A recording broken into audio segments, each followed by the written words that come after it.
కాబట్టి ప్రతి విధంగా బ్రతుకు. ఇప్పుడు కాదు, కొన్ని సంవత్సరాలు పోతే నానంటే ఇప్పుడు కాదు, అర్థం కాదు. అలాంటి జీవితం గడిపిన నేను ఇక్కడ ప్రశాంతంగా ఉంటున్నాను. ఆస్తులన్నీ రాసేసాను, అన్నీ చూసుకుంటున్నాను, చూస్తాను. ఇప్పుడు కూడా చెప్తున్నాను, ఈ క్షణం కూడా చెప్తున్నాను, చూస్తాను. ఇది నా బాధ్యత. నా శక్తి ఉన్నంత వరకు, భగవంతుడు నాకు ఇచ్చిన అవకాశం వరకు వాళ్ళని గౌరవంగా చూడొచ్చు, నా బాధ్యత చేస్తాను.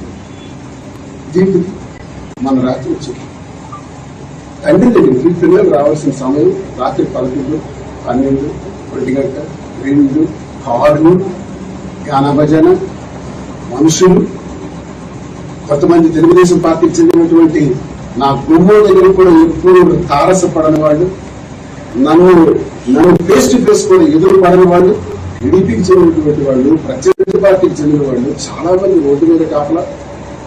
ఆ వచ్చిందే వచ్చింది, నిత్యం తీసుకొచ్చినారు, కారాలు తీసుకొచ్చారు, వైస్ తీసుకొచ్చారు, రోప్స్ తీసుకొచ్చారు, కాంపౌండ్ రావడానికి గుర్బా తీసుకొచ్చారు. వచ్చిన పిల్లలతో పాటు ఈ గానభజన ఈ బ్యాక్గ్రౌండ్ ఏంటి, ఈ బ్యాక్గ్రౌండ్ ఏంటి తెలుస్తుంది అసలు అంటే, నేను వెళితే నా మీద కారం కొడతారు, నన్ను అటాక్ చేస్తారు అనే నేను అనుకున్నాను.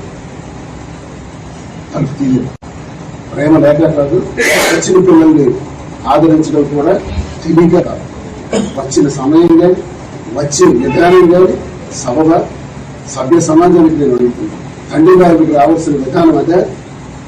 ఓకే, మొన్న అయింది. నా తల్లి చెబుతుంది, వాడి నాకు సంబంధం లేదు, నా ప్రాణాలు నేను ఉంటాను, నాకు ఆస్తులు వద్దు, డబ్బులు వద్దు, షర్టుతో లొంగితో నా దగ్గరికి వచ్చాడు, నేనే అన్ని ఇచ్చాను, నేనే అన్ని ఇచ్చాను, నేనే అన్ని నాకు 100,000 ఎకరాల ఆస్తులు ఉంది. శుభం ఉండదు. నీ ఆస్తుల గురించి నేను ఎప్పుడైనా విన్నానా, అడిగానా? నీ ఆస్తులు గురించి చూశానా, మాట్లాడానా? చెప్పుతామంటే నీ ఆస్తులు ఎక్కడ, నీ అంతస్తులు ఎక్కడ, నీ పేరు పెడితే మాకు అనవసరం. నేను ఎప్పుడు అది చూడాలి. అది నీకుంటే నీకు నీకు బాగుంటుంది, ఆ తప్పు అని చెప్పి నిన్న రాత్రి పెద్ద కూతురు నేర్చుకుని ఇంటి దగ్గరికి వచ్చి, ఇది నన్ను కలిసే విధానం అంటే నేను అనుభవం చెప్తుండే, పిల్లతో వచ్చి పాపతో వచ్చి కేటుకి గుణపాలతో పూరించి కేటుని బుడగొట్టి లోపలికి డ్రెస్ పాస్ చేసి, ఇది steel door, Tata door steel door, ఈ డోర్ కి పవర్ బ్లేడ్ పెట్టి కట్ చేసి లాక్. అసలు దీని సంప్రదాయం అంటారా? తండ్రిని కలిసి కలవటానికి వెళ్లే విధానం అంటారా?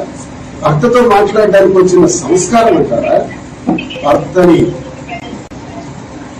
ఎదురుండి భర్తని లేపేయడానికి, భర్తని ఒక దండం పెట్టేసినారు కదా, అది అదే రకంగా. Thanks for watching. Please subscribe our Spy News Live channel.